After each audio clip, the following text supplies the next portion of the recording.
可以吃貴的，但不能吃貴了。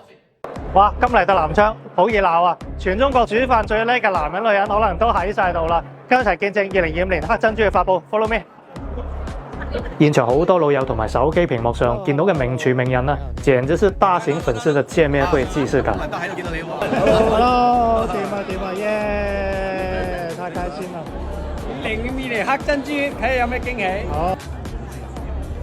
黑珍珠嘅負責人咧喺台上面講，唔使焦慮點樣上榜啊！餐廳早出品就係王道，因為出品評定咧佔評比嘅60%以上啊！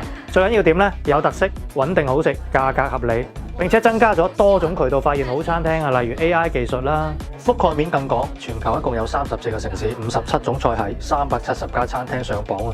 二線以下嘅榜單城市持續增加，精緻餐飲呈現年輕化趨勢。最關鍵我覺得是這句了，可以吃貴的，但不能吃貴了。人均500以下嘅餐飲呢條數係有增長嘅。開餐廳嘅老闆們就不要搞太貴啦。咁廣州人梗係關注廣州區啦，好似麗軒呢重奪1鑽啦，炳勝私廚中達店呢勇奪2鑽啦。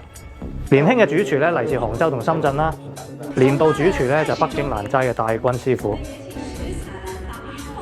最後當然是最激動嘅3鑽時刻啦！頂流仲係頂流啊！老大哥們嘅地位咧不可撼動啊！最尾恭喜各大擇鑽餐廳餐飲人啦，為中國餐作出嘅卓越貢獻，一切順利。